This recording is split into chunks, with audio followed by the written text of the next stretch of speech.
The betrayal started with garbage bags. Plain black garbage bags stacked in my driveway at 5 a.m. Garbage betrayal.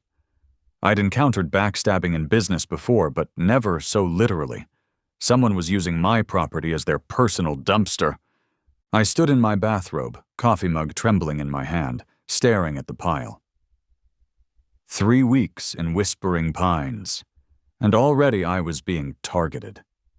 The moving trucks had barely left, and someone had decided my driveway was fair game. "What the actual hell?" I muttered, approaching the heap cautiously. The pungent smell of leaking trash juice on hot concrete made my nose wrinkle. Using the toe of my slipper, I nudged one bag. It split open, spilling what appeared to be renovation debris onto my freshly sealed concrete. Drywall chunks, paint chips, some broken ceramic tiles, and what looked like old cabinet hardware tumbled out. I sighed, went inside to change into proper clothes, and grabbed a pair of work gloves. 7 years running a waste management company, and here I was picking through garbage on my own property. The irony wasn't lost on me. As I sorted through the mess, a voice called from the sidewalk. "Hey there, new neighbor. Whoa, someone left you a housewarming gift, huh?" I turned to see an older man in his 60s with a small dog on a leash. He had the weathered look of someone who spent a lot of time outdoors. "If that's what you call it," I replied, standing up, "I've got bags of garbage in my driveway, and I haven't even thrown a party yet." Let me guess. Did they have little pink slips attached to them? No, just good old-fashioned mystery trash. Why? The mechanical click-hiss of sprinklers starting across the neighborhood punctuated the morning air. Consider yourself lucky, then. Pink slip means Valerie's already targeting you. She runs the HOA like it's her personal fiefdom. He walked closer, extending his hand. "I'm Ted, 2 doors down on the right." "Mike," I said, shaking his hand. "I just moved in?" "Oh, I know, everyone knows. The old Hartwell place finally sold. Gotta say, we were all wondering who'd buy it, given the circumstances." "Circumstances?" Ted's eyes widened slightly. "You didn't know? The listing history on this place? The price drops?" I shrugged. I got a good deal, that's all I cared about. "There's a reason for that good deal, son. This house has what the realtors call," he made air quotes, "a complicated history with the neighborhood association." "Well, I deal with waste management for a living," I said, gesturing to the trash. "So this is actually right in my wheelhouse. I own Clean Slate Waste Management." Ted whistled. "No kidding. Well, that's convenient." He glanced around nervously. "Listen, friendly advice? Get yourself some cameras. The last owner did right before he, moved on." "Moved on?" "Died," Ted clarified. "Heart attack right after a particularly nasty HOA meeting." I felt a chill despite the morning heat. "Anyway," Ted continued, tugging on his dog's leash, "I better finish our walk before Valerie decides my dog is violating the acceptable pet visibility timeline or some nonsense." As Ted walked away, I noticed a white SUV with Whispering Pines HOA Security emblazoned on the side, cruising slowly down the street. It paused briefly in front of my house before continuing on. I returned to sorting through the garbage, my mind racing. As I lifted one of the bags to drag it to my garage, a manila envelope slipped out from underneath. The tab was labeled in neat handwriting. Renovation approval. Winters, 467 Oakmont Circle. Winters. Why did that sound familiar? I opened the envelope and found HOA paperwork inside. Forms for exterior renovation approval for a kitchen remodel. At the bottom of the page was an elegant signature. Valerie Winters, HOA President. Well, wasn't that interesting? The next day, I decided to install security cameras. After the trash incident, I wasn't taking any chances. I'd ordered high-definition wireless cameras with night vision and motion detection, top-of-the-line stuff we used at some of our facilities. I was on a stepladder, mounting the front camera to get a good view of my driveway, when I heard the clip-clop of heels on concrete. "Excuse me, what do you think you're doing?" I turned to see a woman glaring at me from the edge of my driveway. Her arms were crossed over her chest, fingers drumming against her bicep. She was in her early 50s, with perfectly highlighted hair, wearing a cream-colored blouse and tailored slacks that screamed, "I want to speak to your manager." "Installing a security camera," I answered, tightening the last screw. "Someone's been using my driveway as a dump." "That's not approved by the HOA. All exterior modifications require written permission." The waxy, overpowering scent of expensive perfume hit me as she moved closer. I could practically taste the floral notes hanging in the air. I climbed down from my stepladder, wiping my hands on my jeans. A power move. Let her wait while I took my time. "You must be Valerie." Her eyebrows arched. "That's Mrs. Winters to you, and you're in violation of at least 3 bylaws right now." "Only 3? I must be slacking." Her eyes narrowed. "This isn't a joke, Mr. Harrington, Mike Harrington." I extended my hand, which she pointedly ignored. "Mr. Harrington, Whispering Pines has standards that were clearly outlined in your homeowner packet. Did you even read it?" "I've been a bit busy dealing with the trash someone dumped in my driveway. Funny coincidence. I found your renovation paperwork mixed in with it."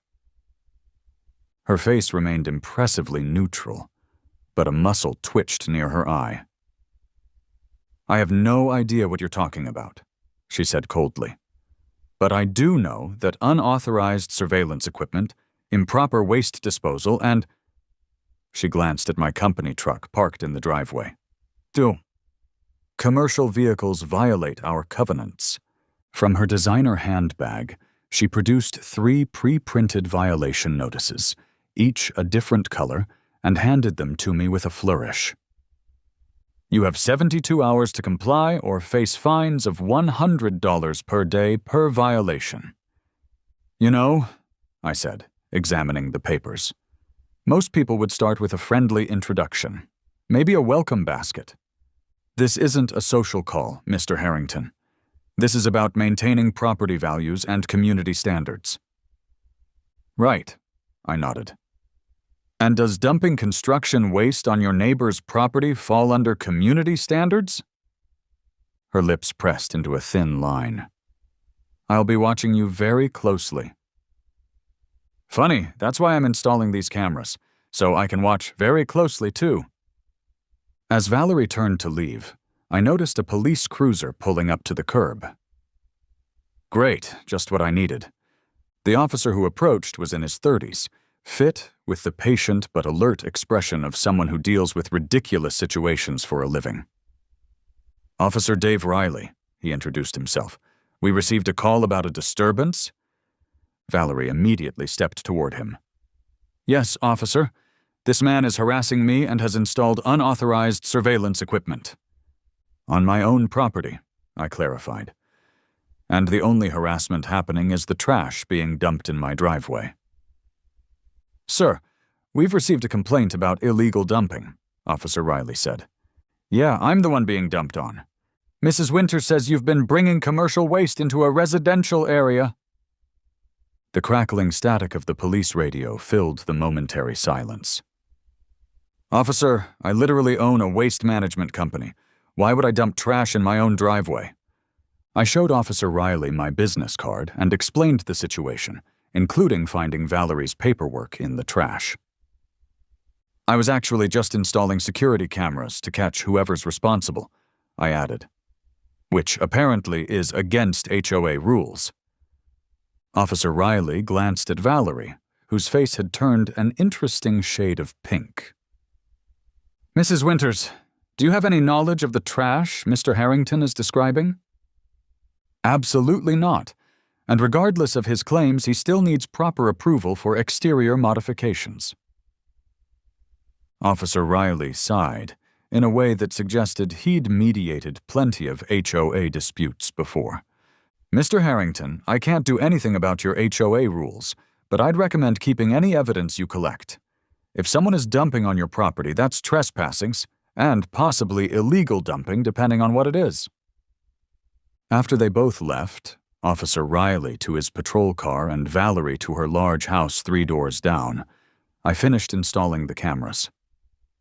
As I worked, I noticed something peculiar. Valerie's house had scaffolding along one side and a dumpster in the driveway, a dumpster from my competitor, Porter Waste Services. I took out my phone and zoomed in on the permit taped to her window. Kitchen and master bath remodel. Exactly what was in the paperwork I'd found. That evening, I went through the trash bags more carefully, with better gloves this time. Inside the second bag, buried under drywall pieces, I found a receipt from Winters Construction for specialized cabinet hardware, dated just 3 days ago. I smiled to myself. The game was on. "So, let me get this straight," Jackson said, leaning back in his chair in my kitchen the next evening.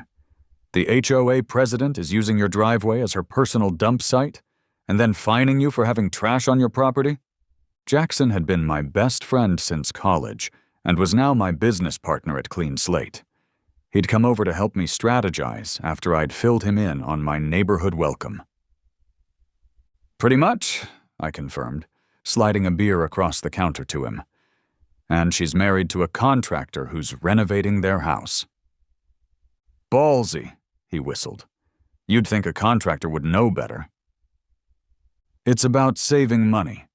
Porter charges by weight for their dumpsters. The lighter the load, the less they pay." "So, what's your move?" Jackson asked. "First, I need to know what I'm dealing with. I've got the cameras set up, but I want to understand why she's so quick to target me." The next day, I started making the rounds, meeting my neighbors under the guise of introducing myself.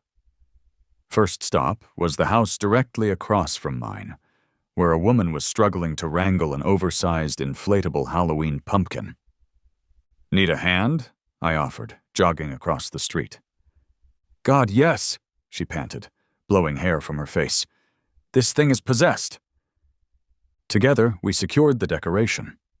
Up close, I could see she was in her 30s, with dark curly hair tied back in a messy ponytail. "I'm Mike," I said. "Just moved in across the street." "Rebecca?" she replied, extending a hand. The rough texture of her calloused palm suggested manual labor. "Single mom, chronic HOA violator, apparently." "Let me guess, Valerie Winters?" Rebecca rolled her eyes. "That woman has fined me for my Christmas lights being too bright, my Halloween decorations being too scary, and my 4th of July flags being too patriotic. How is something too patriotic in America?" "She seems to have a special talent for finding violations," I agreed. "It's targeted," Rebecca said flatly. "She loves making examples of people who don't fit her vision of the perfect neighborhood. I work as a landscaper. My hands are never going to be country club ready, and my yard will always be a bit more creative than the others. It drives her crazy." "What about her husband? He seems to be in construction." "Richard. He's not as bad, actually. Keeps to himself, does quality work from what I hear. But that son of theirs—" She shook her head. "Problem child?" "Trevor's a teenager who thinks rules don't apply to him because mommy runs the neighborhood. Got caught spray painting the community center last year, but miraculously, no charges were filed." I continued my information-gathering mission down the street, meeting Franklin, a meticulous retiree who kept his yard immaculate. "I got fined because my grass was a 1/4 inch too high. A 1/4 inch! I measured it myself after she left," he fumed, showing me a logbook where he'd documented every interaction with the HOA. "That seems excessive," I agreed. "It's not about the grass," Franklin explained. "It's about control. Valerie needs to feel important. Her husband built his business from nothing while she—" He trailed off. "While she what?" Franklin glanced around, lowering his voice. "She inherited her money. Her father was Arthur Hartwell, The name clicked.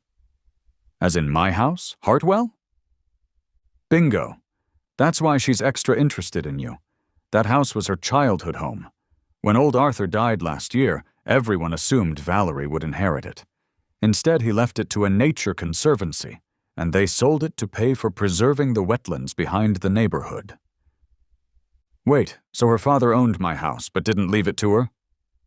Disinherited her completely. Rumor has it they had a falling out over those same wetlands. She and Richard wanted to develop the land for housing, but Arthur was dead set against it. Next thing you know, he changes his will and leaves everything to conservation.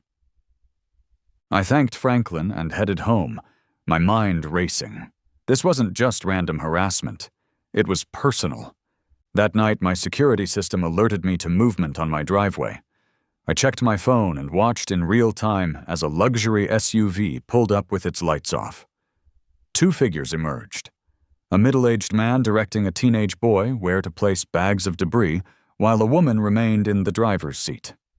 I watched the footage again, stunned at their boldness. The timestamp showed 2:38 a.m. Valerie's husband directed their teenage son where to stack the bags while she sat in their luxury SUV, headlights off, engine running. Gotcha, I whispered to the screen, a smile spreading across my face. I immediately texted Jackson. Remember that waste auditing service we were considering?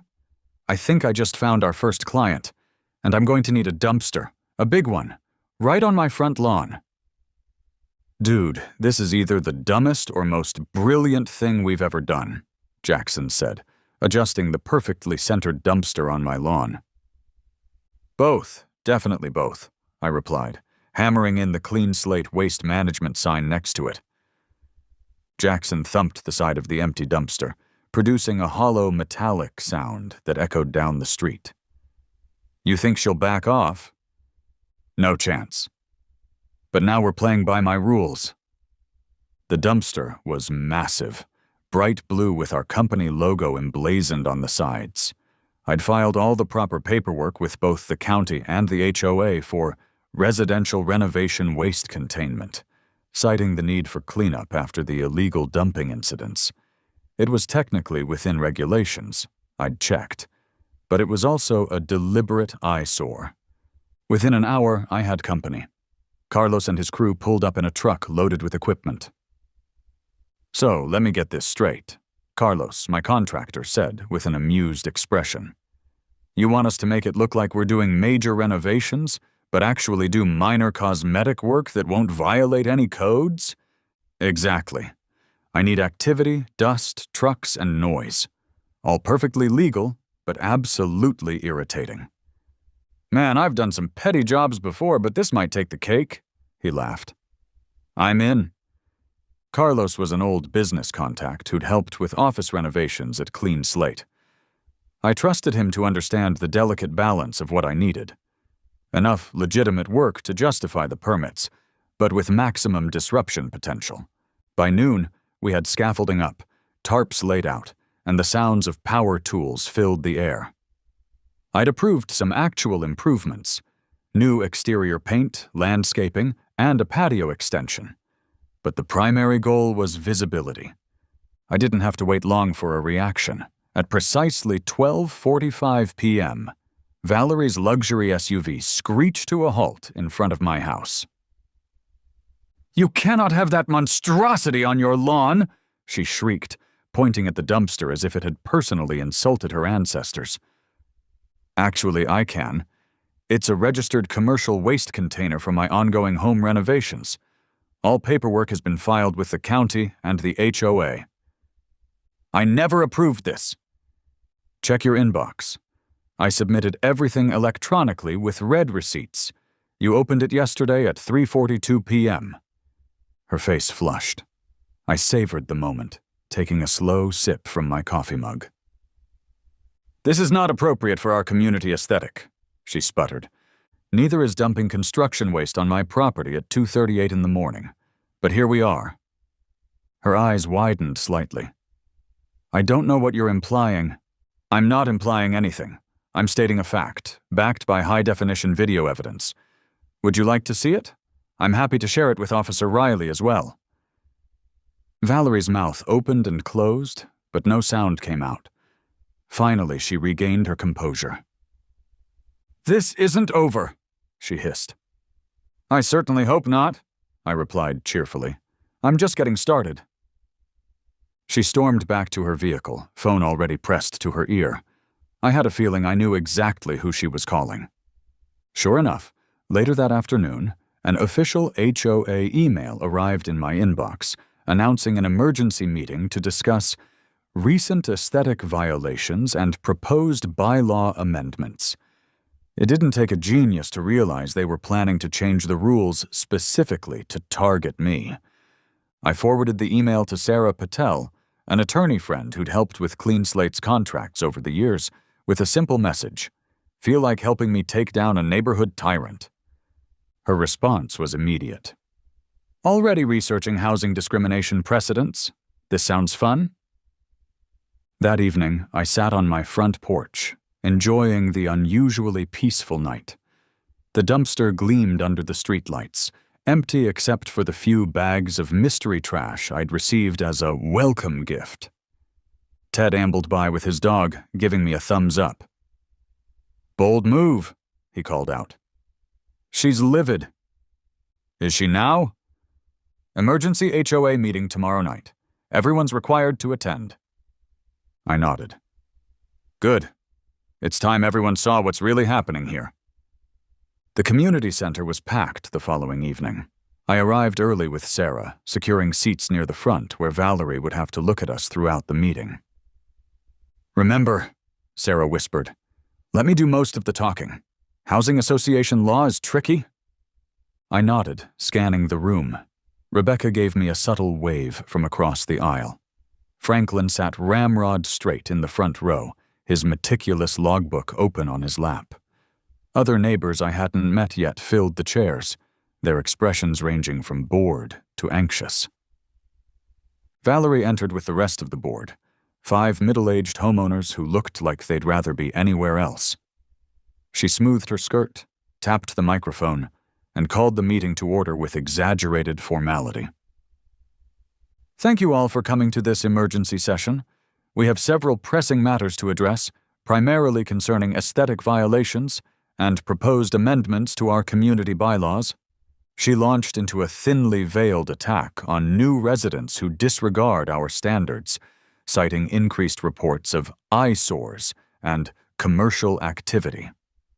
The proposed amendments would prohibit any waste containers visible from the street, ban commercial vehicles from driveways, and require triple approval for any exterior modifications. As she opened the floor for discussion before the vote, I raised my hand. Valerie pointedly looked past me, recognizing 3 other residents first, all of whom expressed support for maintaining neighborhood standards. Finally, she couldn't ignore me any longer. "Mr. Harrington, you have the floor, briefly." I stood. "Before we vote on any bylaw changes, I'd like to introduce my attorney, Sarah Patel, who has some information about illegal dumping in our community." Valerie's face drained of color. I continued, "We also have footage we'd be happy to share with the board and local authorities." The squeaking of chair legs against tile filled the room as several people shifted uncomfortably. Sarah rose smoothly. "Targeting a specific homeowner with bylaw changes after documented harassment constitutes discriminatory housing practices," she stated calmly, passing out folders to each board member. "We've taken the liberty of filing these complaints with both the county and federal housing authorities." "This is preposterous," Valerie stammered. "No one is being targeted." "The timing suggests otherwise," Sarah replied, "as does the specificity of the proposed changes, which coincidentally impact only Mr. Harrington's property. Additionally," she continued, opening her laptop, "we have video evidence of illegal dumping on Mr. Harrington's property, perpetrated by—" "This is not the appropriate forum for such accusations," Valerie interrupted, her voice tight. One of the board members, a man in his 60s who'd been reviewing the documents, cleared his throat. Actually, Valerie, I think we should see this evidence." Murmurs of agreement rippled through the audience. I connected my phone to the projector, and the crystal-clear nighttime footage played on the screen. There was no mistaking the Winters family SUV, or Richard directing Trevor where to place the bags while Valerie sat in the driver's seat. When the video ended, the room was dead silent. "In the interest of community harmony," I finally said, "I'm willing to propose a compromise. I'll move my dumpster to my driveway instead of my lawn if the illegal dumping stops immediately, and in return, there will be no police reports filed about the incidents that have already occurred." The board member who'd spoken up nodded. "That seems reasonable." Valerie's hands gripped the podium so tightly her knuckles were white. "We'll take a brief recess," she announced, her voice barely controlled. In the hallway, neighbors gathered around me, asking questions and sharing their own HOA horror stories. I distributed flyers I'd prepared. "Mr. Harrington, are you serious?" Mrs. Peterson asked, clutching the flyer. "Free weekly pickup for 6 months?" "Absolutely. Clean Slate is expanding into residential service, and I thought my neighbors would make perfect beta testers." "This is so generous." "Just being neighborly," I smiled, watching Valerie from the corner of my eye as she realized she was being isolated. When the meeting reconvened, the board voted unanimously to table the proposed amendments and accept my compromise. As people filed out, I overheard snippets of conversation, all about the free waste service everyone was getting. Everyone except the Winters family, of course. The following week passed quietly. I moved the dumpster to my driveway as promised, and Carlos's crew continued their work at a reasonable pace.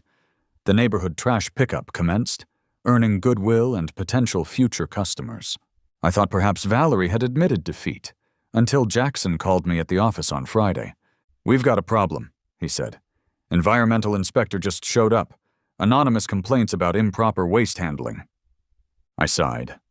"Let me guess, all filed within the last week?" "Looks that way. How do you want to handle it?" "I'll be right there. Give them the full tour. We have nothing to hide." When I arrived at our facility, Inspector Carver from the EPA was examining our sorting operation with a skeptical expression. "Mr. Harrington, I'm Inspector Carver from the EPA. We've received multiple complaints about improper waste handling at your facility. I'm not at liberty to discuss the timeline or sources." "Of course not. Well, let me give you the grand tour. We're actually certified at the highest level for sustainable waste management. Unlike most waste facilities, ours was designed to be as clean and efficient as possible. The surprisingly fresh, almost earthy smell of our immaculate waste sorting facility was often remarked upon by first-time visitors. By the end of the tour, Inspector Carver seemed impressed despite himself. "I have to say, Mr. Harrington, this isn't what I expected based on the complaints." "I'd be curious to know what exactly was alleged," I said casually. "Multiple reports of hazardous materials being improperly disposed of, specifically construction waste containing asbestos and lead paint." I raised my eyebrows. "Interesting. We specialize in proper disposal of exactly those materials. In fact, we just launched an audit program for construction companies to ensure compliance." Inspector Carver made a note. "I'll need to file follow-up reports, but I'm not seeing evidence of violations here." As he left, I couldn't help but feel Valerie had just handed me my next move. When I returned home that evening, I found my company truck vandalized in the driveway. The words "Trash Man" were spray-painted across the door with a crude drawing of a rat. The paint was still wet, dripping down the company logo. "You've got to be kidding me," I muttered, pulling out my phone to check the security camera. The footage showed Valerie's teenage son, Trevor, hoodie pulled up, face partially visible as he tagged my vehicle. He'd been careful to approach from the side, where the camera coverage was weaker, but not careful enough. I called Officer Riley, who arrived promptly. He sighed when I showed him the footage. That's definitely vandalism, and that's definitely the Winters kid. I'd like to press charges, I said firmly. I'll need to take statements and process the report. This kind of situation usually ends up in juvenile court and restitution. Fine by me. I also have something else you might be interested in. I showed him what I'd discovered earlier that day. Documents suggesting Valerie's husband's construction company had been disposing of hazardous materials in the protected wetland area behind the neighborhood. The same wetlands her father had fought to protect. Where did you get this information? Officer Riley asked carefully. Let's just say when someone targets your business with false environmental claims, you start looking into their own practices, and some of Winters Construction's former employees were happy to talk. Officer Riley studied the documents. I'll need to pass this along to our Environmental Crimes Unit and the EPA. This is beyond my jurisdiction. I understand. I just want the harassment to stop. As Officer Riley left, I noticed Trevor watching nervously from down the street. This was about to get much more complicated for the Winters family. The next few days brought a flurry of activity. Trevor was charged with vandalism and ordered to pay for repairs to my truck. Richard Winters called, almost pleading, to discuss an alternative arrangement for his son's punishment. I agreed to meet him at a coffee shop downtown. Look, Harrington, I know what you're doing, Richard said, his voice low as he slid into the booth across from me. This has gone far enough. Funny, I was thinking the same thing about the toxic waste your company dumped in the conservation area. His face hardened. That's a serious accusation. With serious evidence to back it up. The sharp smell of whiskey on Richard's breath wafted across the table as he leaned in threateningly. What do you want? Money? I laughed. No, Richard. I want something much more valuable in Whispering Pines. I want your wife to back the hell off. He sat back, running a hand through his thinning hair. You don't understand. Valerie's complicated. That house means everything to her. The house her father didn't leave her? Richard's eyes widened slightly. You know about that? I know enough. I know she's been harassing me since day one because of who previously owned my house. I know she's using your company to cut corners on waste disposal, and I know your son is facing criminal charges because of her vendetta. Richard stared into his coffee. My company's already under investigation because of your tip to the EPA. Not my tip. Your company's former employees. I just connected the dots. Either way, I'm looking at possible jail time. Valerie doesn't know yet. I studied him carefully. Richard Winters didn't look like a master criminal. He looked like a man who'd made bad decisions under pressure. Why did you do it? The wetlands dumping? Cost-cutting at first. The economy hit construction hard. Then it became... He hesitated. A habit? A business model? Something like that. He sighed. Valerie has expensive tastes. The truth is, I've been barely staying afloat for years. And your wife doesn't know? Valerie sees what she wants to see. She grew up with money, expects to have money. When her father cut her off and then left everything to conservation, He trailed off. She what? She snapped. She's obsessed with your house. It's not just about the property, it's what it represents. Her father chose nature over her. I processed this information, recalibrating my approach. Here's my offer. Your son works for me, cleaning up the wetlands as community service. You cooperate fully with the EPA investigation, and you make sure your wife understands that any further harassment will result in every piece of evidence I have going public. Richard hesitated. And in return? I'll put in a good word about your cooperation. Can't promise anything legally, but it might help. He nodded slowly. I'll talk to Valerie. Good. One more thing. All those trash bags you dumped on my property, I expect them to disappear from my driveway. And I expect you to pay for proper disposal through my company, of course. Richard grimaced, but nodded again. Fair enough. As Richard left, I felt oddly unsatisfied. The confrontation I'd been building toward had fizzled into something more complicated than simple revenge. I called Jackson. "How do you feel about a new community initiative?" I asked him. "Something involving wetland restoration?" "I feel like you're about to do something annoyingly noble instead of finishing your revenge plan," he replied. "Maybe, but I think I've found a way to do both." The next day, I partnered with Agent Torres from the EPA Criminal Investigation Division to set up a sting operation targeting Winters Construction's illegal disposal practices. "So you'll pose as a new client?" I confirmed with Agent Torres. "Yes, we'll approach Winters Construction about a job with specific waste disposal requirements that would be prohibitively expensive to handle legally." "And you think they'll take the bait?" "Based on the evidence you've provided of their previous dumping activities?" "Absolutely." The cool leather of the agent's portfolio felt expensive as he passed it to me, containing photos of environmental damage in the protected wetlands. The devastation was worse than I'd imagined. Chemical leaching, habitat destruction, and clear violations of multiple environmental laws. "We'll need a few days to set everything up," Agent Torres explained. "In the meantime, maintain your normal routine." Normal had become relative in Whispering Pines. Carlos's crew was making good progress on the actual improvements to my house. The neighborhood waste pickup program was running smoothly, earning goodwill from most residents. I'd even started attending the weekly coffee meetup at the community center. It was at one of these gatherings that I heard about the next emergency HOA meeting. "She's trying to invoke the Commercial Activity Clause," Rebecca whispered to me over her mug. "Claiming your waste service violates the residential-only restrictions." After all this? She's desperate.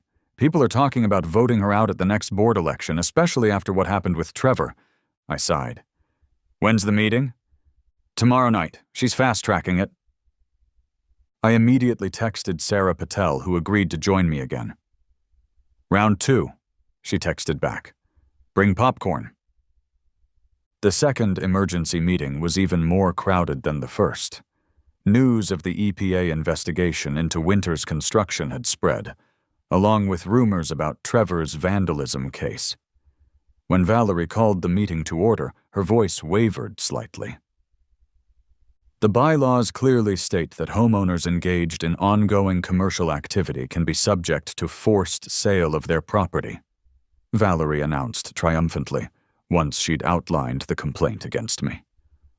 "Interesting interpretation," Sarah Patel replied coolly.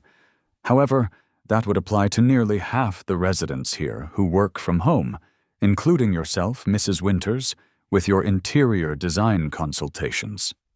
A murmur rippled through the crowd. "That's different," Valerie stammered. "Those are professional services." "Yes, and waste management is an essential service, particularly environmental consultation, which is what Mr. Harrington primarily does from home. His actual waste processing occurs at his commercial facility." I kept my expression neutral, but inside I was giving Sarah a standing ovation. The board voted for, one against Valerie's motion, with only Valerie voting in favor. As the meeting adjourned, Richard approached me in the hallway, looking haggard. "We need to talk," he muttered. "Not here." I nodded and followed him outside to the parking lot. The crisp evening air carried the earthy scent of recent rain, a welcome relief from the stuffy community center. "The EPA contacted me today," he said, leaning against his car. "They want to meet about a potential new client." "And you think it's a setup?" "I know it is." His shoulders slumped. "But Valerie's insisting I take the meeting anyway. Says we need the money more than ever now." I raised an eyebrow. "She doesn't know about the investigation?" "She knows something's happening, but she's convinced it's your fault, not because of anything we actually did wrong." He ran a hand through his hair. "I tried to tell her we should cooperate. Come clean about the wetlands, but she won't hear it. Says her father's land is rightfully hers, and she can do whatever she wants with it." "It's not her land, Richard. It belongs to the Conservation Trust now. Try telling her that." He glanced toward the community center where Valerie was still inside, berating the board members. "She's going to do something desperate. I can feel it." "Like what?" "I don't know. But she was on the phone all afternoon with someone. Kept saying things like tonight would be perfect and make sure it can't be traced." A chill ran up my spine that had nothing to do with the evening air. "You think she's planning something for tonight?" Richard wouldn't meet my eyes. "I'm not saying anything. I just thought you should be careful." As he walked away, I immediately called Officer Riley. "Based on what you're telling me, I can drive by your place a few times tonight, but I can't station a patrol there without more concrete evidence," he said after I explained the situation. "I understand. Just wanted to give you a heads up in case something happens." I hung up and texted Jackson. "Possible situation at my house tonight. Valerie might be planning something." His response was immediate. "On my way with the truck. We'll set up a stakeout." An hour later, Jackson and I sat in his blacked-out clean slate pickup down the street from my house, watching through night vision binoculars. "This is the dumbest stakeout ever," Jackson complained, munching on chips. "We look incredibly suspicious." "Less suspicious than sitting on my front porch with shotguns," I replied, adjusting the binoculars. "Marginally." At 11:23 p.m., our patience was rewarded. A nondescript white van with no markings pulled up across from my house. Two figures in dark clothing emerged, carrying what looked like canisters. "Are those—" Jackson started. "Paint sprayers," I confirmed, already dialing Officer Riley. "They're going to tag my house." "Or worse," Jackson muttered, pointing as one of the figures pulled out what appeared to be a knife. I quickly relayed what we were seeing to Officer Riley, who promised to be there in 3 minutes. "Don't engage," he warned. But as we watched, the individuals began slashing my garbage bags and spreading the contents across the lawn. Then they started spraying something on my front door. "That's not paint," Jackson said suddenly. "That smells like chemicals." The acrid scent drifted to us even from our position down the street. It burned my nostrils and made my eyes water. "That's industrial solvent," I realized with horror. "It'll eat right through the door finish and possibly compromise the structure." "Screw waiting," Jackson said, starting the engine. "They're damaging your property with hazardous materials." We drove up with the high beams on, catching the vandals in the act. They froze momentarily, then scrambled back toward their van. "Police are coming," I shouted, jumping out of the truck. "You might want to consider not being here when they arrive." One of the figures turned toward me, and in the beam of the headlights I caught a glimpse of a familiar face beneath the hood. Not Trevor Winters as I'd expected, but an adult I'd seen working for Richard's construction company. They peeled away just as Officer Riley's cruiser turned onto the street, lights flashing. "They went that way," Jackson pointed, as Riley pulled up. "I'll put out an alert," Riley said, exiting his vehicle. "Did you get a plate number?" "Better," I replied, pointing to my security cameras. "I got faces." As we reviewed the footage, the extent of the damage became clear. They'd spread garbage across my lawn, slashed my garbage bags, and sprayed industrial solvent on my front door, which was already bubbling and peeling. That's property damage, vandalism, illegal dumping, and improper disposal of hazardous materials, Riley listed, taking notes. And based on this footage, those are employees of Winters Construction. Not Trevor or Richard? No, but it doesn't matter. If they work for Richard, he's liable. I nodded, a sick feeling growing in my stomach. I don't think Richard ordered this, but I know who did. Officer Riley's radio crackled. Units responding to a 10-54 at 467 Oakmont Circle. Possible domestic disturbance. That was Valerie's address. "I need to go," Riley said. Will you be okay here? Yeah, we'll start cleaning up. Let me know what happens. After Riley left, Jackson and I surveyed the damage. You know, for someone who deals with waste management, you sure attract a lot of garbage, he joked weakly.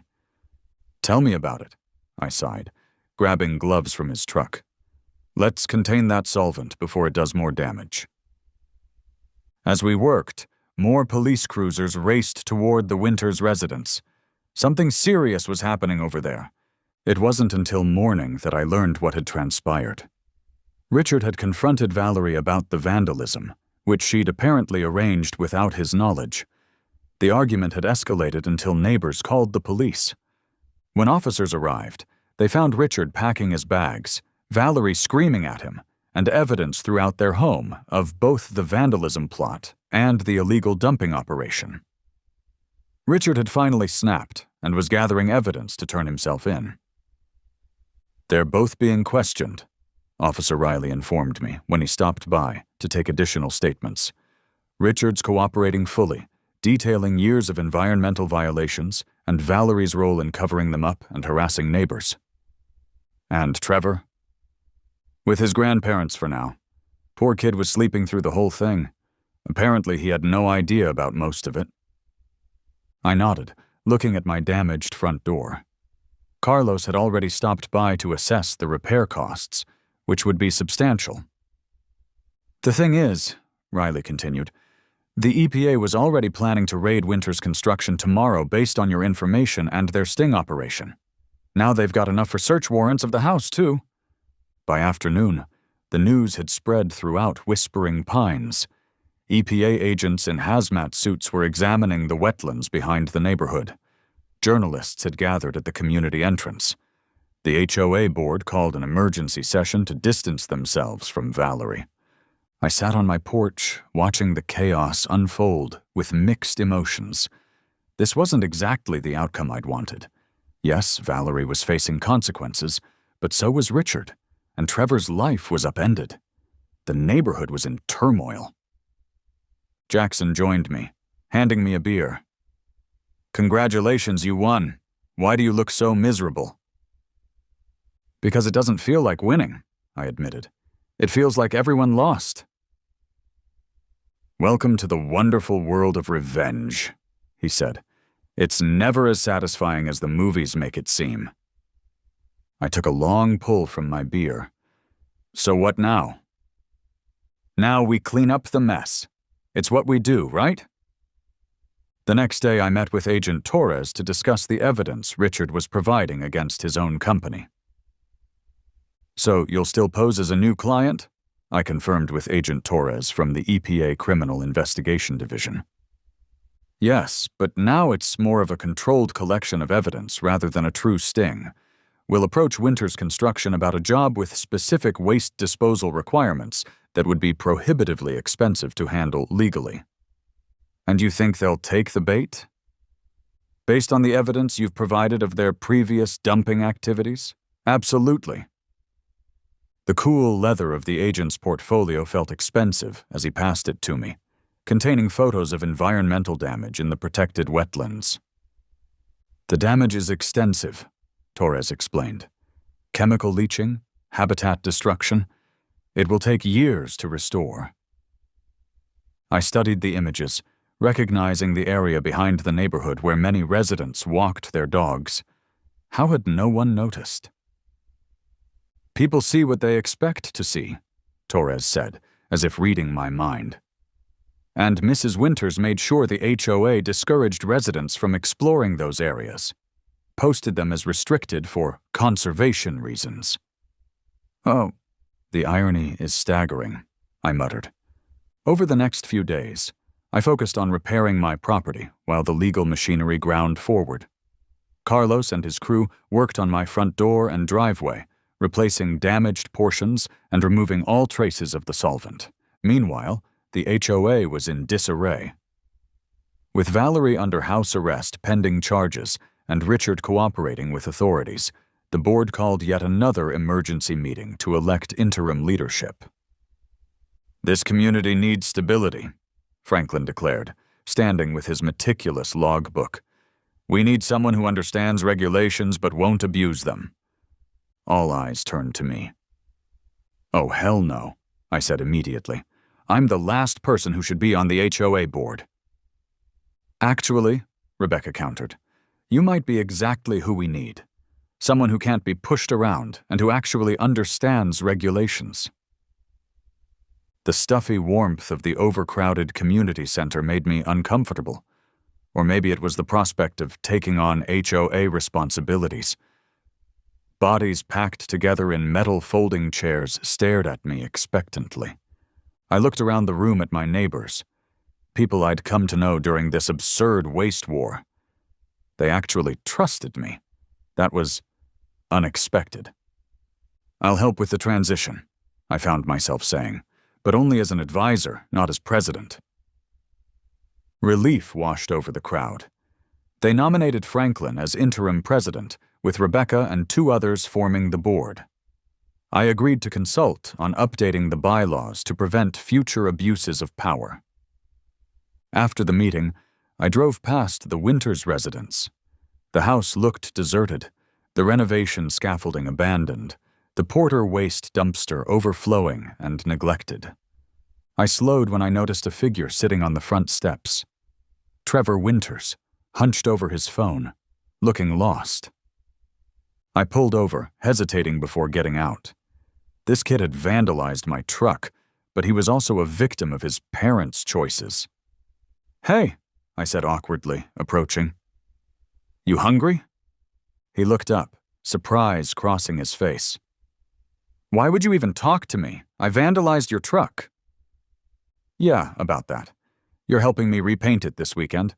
Consider it community service." A ghost of a smile. "That's fair."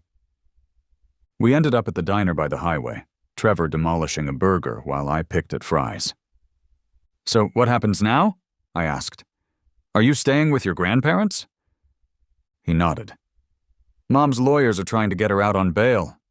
Dad's still cooperating with the feds. Nobody really tells me anything." "That's rough." "The worst part is, I didn't even know what they were doing in the wetlands. I just thought my dad was cheap about garbage disposal." He pushed his plate away. "Everyone at school is talking about it, calling my dad a criminal and my mom crazy." "Kids can be cruel," I acknowledged, "but this will blow over." "Easy for you to say, you won." I sighed. "Trust me, kid, nobody won here. Your parents made bad choices, but that doesn't define you." Trevor studied me suspiciously. "Why are you being nice to me? My mom tried to destroy your house. My dad's company dumped toxic waste. I spray-painted your truck." "Because carrying around anger is exhausting, and I'm tired. Also, someone's got to break the cycle of neighborhood warfare." After dropping Trevor off, I drove to the conservation area behind the neighborhood. The entrance was taped off with EPA warnings, but I could see the damage from the access road. What had once been a thriving wetland ecosystem was now a chemical-laden hazard zone. "The irony," Rebecca explained as we walked the overgrown trails the next day, having gained special permission from the EPA to survey the damage, is that her father left it to the Conservancy because he knew Valerie would develop it, but the Conservancy doesn't have the resources to maintain it either. I stopped, looking around at the natural beauty that was slowly being reclaimed by invasive species and damaged by illegal dumping. An idea began forming. A way to clean up more than one kind of mess. "What if we turned the damaged wetlands into an environmental education center?" I suggested.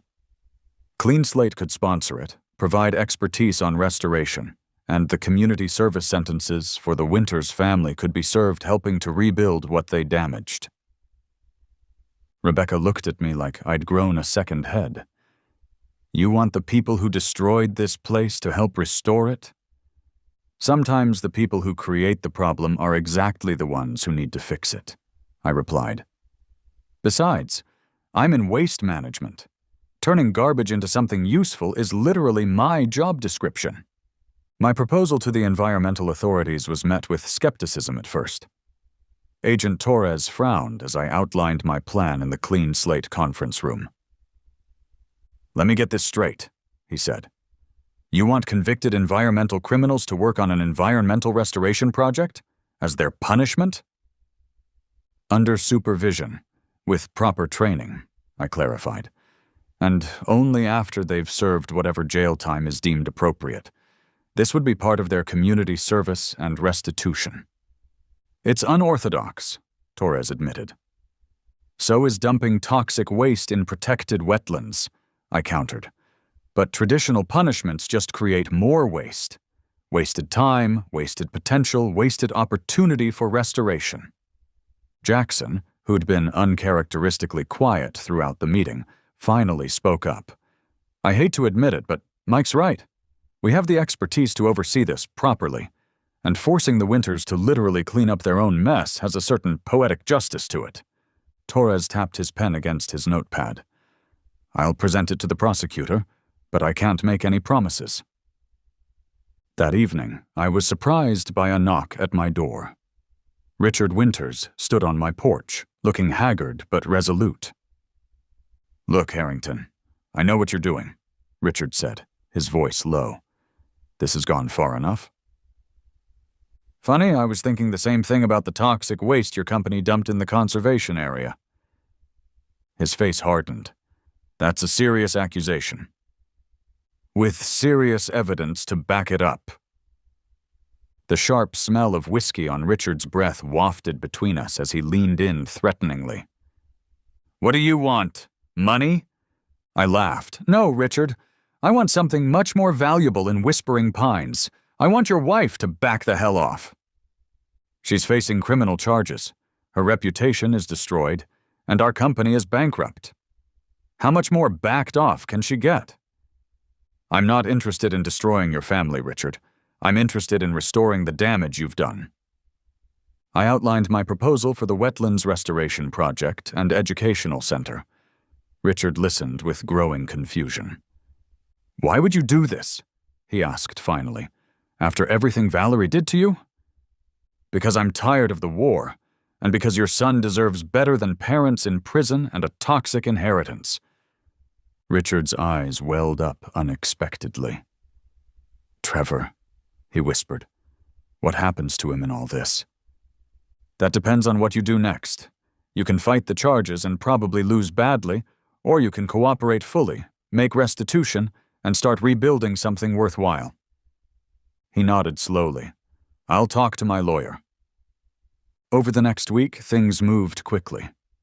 The EPA approved my proposal as part of a larger settlement with Winters Construction. The HOA board unanimously voted to partner with the Conservation Trust on the restoration project.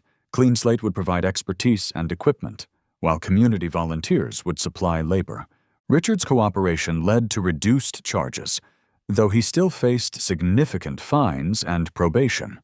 Trevor began working weekends at Clean Slate, learning about proper waste management and environmental remediation. Valerie remained under house arrest, her case more complicated due to her role in orchestrating harassment and vandalism on top of the environmental crimes. She refused all plea deals, insisting she'd done nothing wrong. I was finishing up paperwork in my home office when Officer Riley stopped by with an update. "Thought you'd want to know," he said, accepting the coffee I offered. "We found evidence at the Winters house linking Valerie to 3 other incidents of property damage in the neighborhood over the past 2 years. She's been waging a systematic campaign against anyone who challenged her authority." "That doesn't surprise me," I replied. "How's she taking the additional charges?" "Not well. Her lawyer's pushing for a psychiatric evaluation." I nodded, unsure how to feel about that. Part of me still wanted to see Valerie face full consequences for her actions, but another part recognized that she clearly wasn't well. "Oh, and there's one more thing," Riley added. "While cataloging evidence from their home office, we found documents relating to your house. Detailed plans for interior renovations, dated years before her father died." "What does that mean?"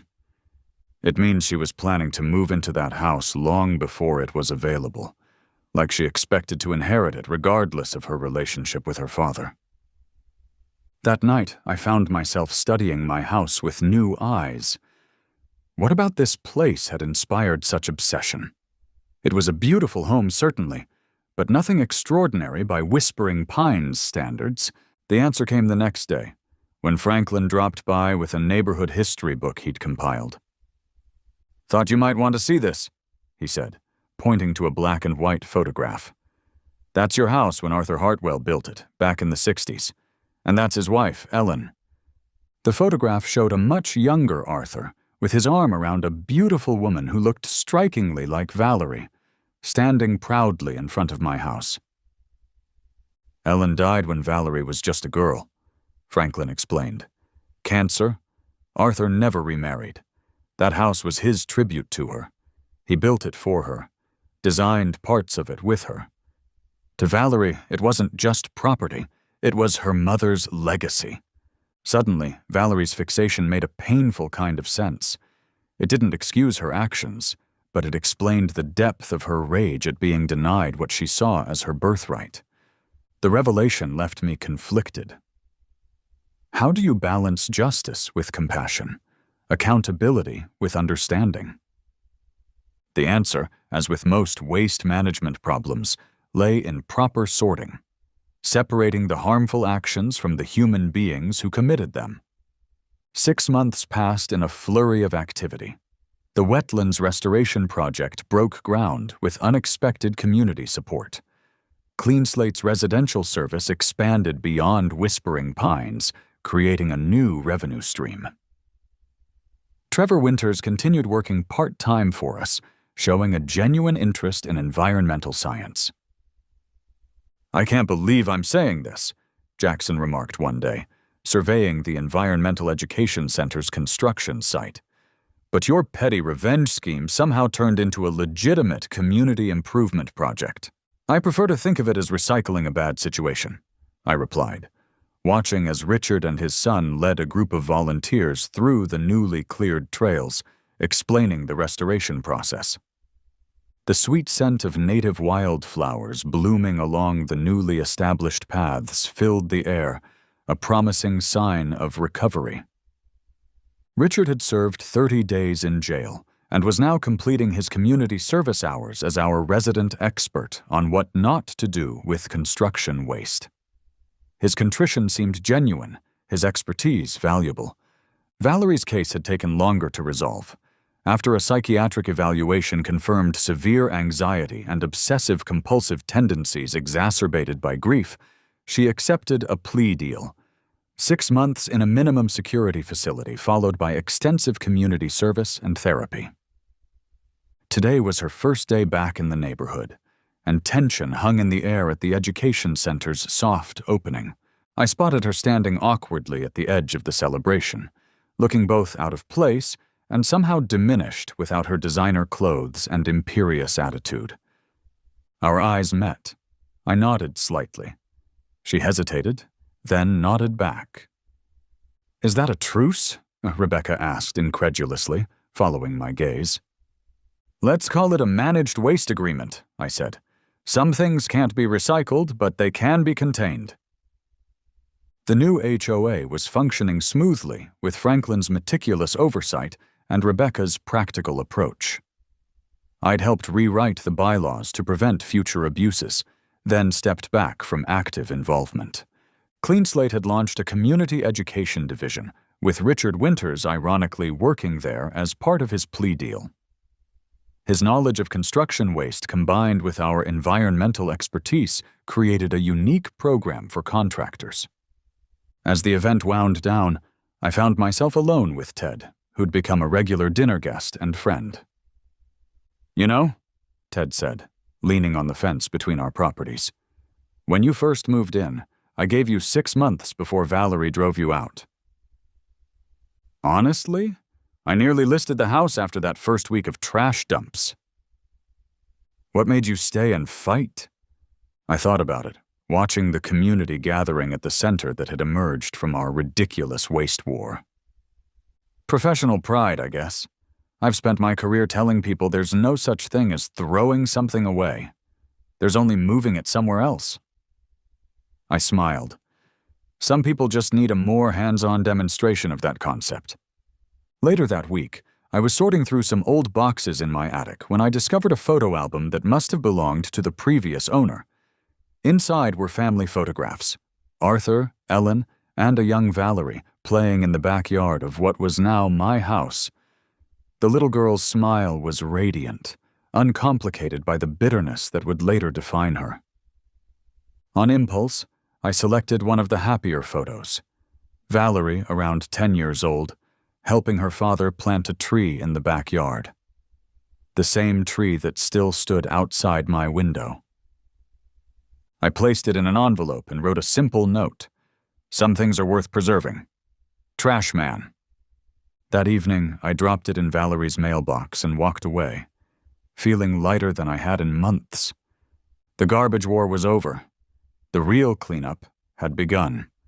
1 year later, the Whispering Pines Environmental Education Center opened officially, complete with boardwalks through the restored wetlands, educational exhibits on waste management, and a memorial plaque honoring Arthur Hartwell's conservation vision.